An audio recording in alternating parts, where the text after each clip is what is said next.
भाषा से वह भाषा बोलनी है। हाँ जी जान के फोहर मत लागे तो तुम ऐसा ऐसा भाषा बोल दे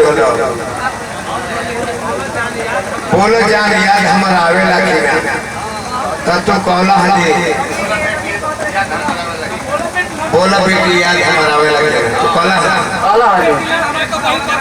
बेटी बोला हमारा लाल हमारा खड़ा हो गया सब तो गीत गावत रहा कि तू जूता से पिटावे लगा ये गीत हो तारे बेटिया तो पूछ ले जूता से पिटावे लगा तू जवाब देता तो साथ से बात हो अगर सब कहो कहते हाँ जी अताले के सब सुने के तुम उल्टे पलटा खाई बोलो सलावा फोटवा बेटी लड़ावा फोटवा बढ़िया बुढ़िया है एक दिन एक बोलना ना उसका नाम है नवाडी के जी नवाडी के हाँ एक दिन कौन दोनों अनुपमा जादव के बोलने बा वायरल भाई बा बुढ़िया बुढ़िया बुढ़िया कर तेल के खराबे कोई भी हम करके तू हो है बात हम ही डल रहे हैं बेटी के भी कहला है नातिन के भी कहला है तो बोले साफ कितना असली भाषा तू बोल रहा है ये हमने के बोले के चाहिए ना माइक पे हम लाइव बात बोले हाँ मात पर पकड़ के आता ये समाज की प्रतिष्ठा रखी है लेकर के सिखाला में हे मौगन के सिखाला में तो फुहर बोले वो हे मौगा अच्छा सुनी फुहर गावे के चाहे गाड़ी के स्कूल होला होला ना ना ना ना गाड़ी राहे चल के सीख ले ताकि नीमन बात के क्लास में हाँ जी ABCD क ख ग घ 1 2 3 स्कूल में सिखा जाला कि गाड़ी स्कूल में सीखले हुई जीवन में ना महाराज गाड़ी तो राहे चलते केहू दे से बोलो लंगड़ लाल तहरा में ढुकेला कि ना बोला ना हो जाए हमके के सिखौनी है बोला इनका मने इनका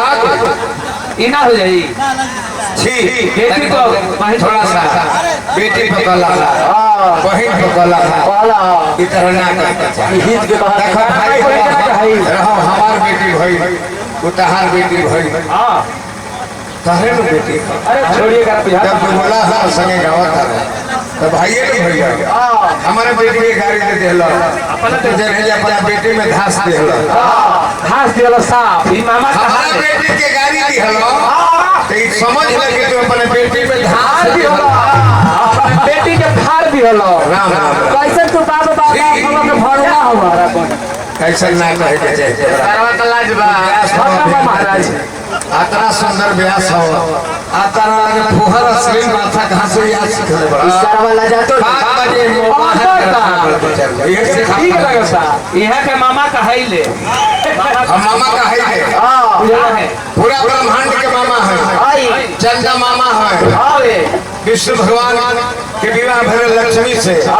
चंद्रमा उनकर भाई रहले तो हम मामा हैं एक गायत्री ठाकुर के मामा हैं हां एक चलते लोग कमलदास कुंवर के भी मामा कहेला आई मामा ना हो ई सार होले ओरिजिनल सार ई संसार के सार होले सारे होले संसार भर के सारा लगे इसे सार का भाई दवाई यहां जाने लोग कहले के लगाओ सारा वाइल बस चलो अब वो हमार भगिना लागे के सब परिश्रम के गोबारा के अब लड़का कहले ऐसा सकल जारी उनकर जवाब भर के मामा लागे हां तू कैसे ठीक है का 10 रुपया दे ले आप फोहर फोड़ के करिया उतरला और जब तारे के खियाल दिया पड़े सारे जगह छियावा रे वो है पाहुन हमें पाहुना ना तो दमाद काय अरे तो दमाद बुझिला अतना खातिर के होला पेड़ के खराब कर देते अतना खातिर के करेला करेला करी गाना कौन गाता है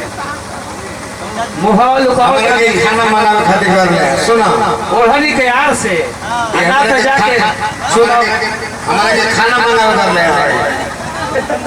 फिर मत जाई खाए के मंगा देते गाना कौन गाता है ओकर दामाद है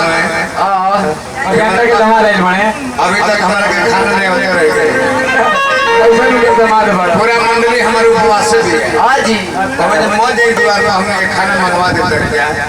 तो हम का कोने जन्मे है जे तू खैले पीने में कहता रहा गाना का गाओ राव मदे अब खाना मंगाते रहिए कहाँ है बताइए बता कहाँ नहीं बोला जाएगा ऐसा ना घर में बेटी भी सारी रात लेकर के उपवास सारी लेकर के उपवास क्या क्या उनका समय ऊपर दमाद बन गए अलग अलग बने पार्टी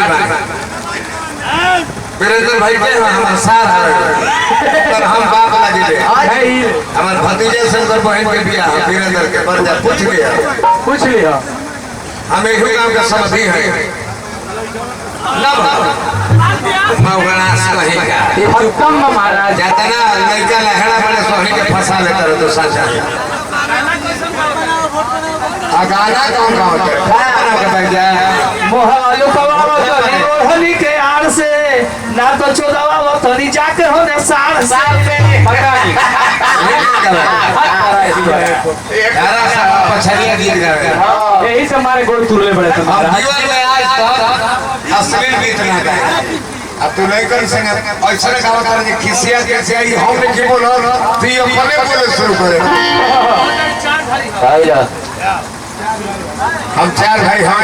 आई ना केवल दो भाई हैं दो भाई एक भाई अथी है कमर बास को एक जना मोबाइल बढ़ जाना बड़ भाई रहले उनकर चार गो बेटा मानो लगल के गाड़ी मार के मोबाइल हम भैया कॉलेज पर के द्वार पर मत गई है हम कहे भैया कहाँ है हमार भैया बोल चले जे मत नहीं है हमें नाम भैया चिट्ठी हो द्वार पैदा करके आई तो हम उइए जाई तो हम ना जानी कि हमार भैया काहे खाली बात बाकी बात में मरे के डर कहले कि बबुआ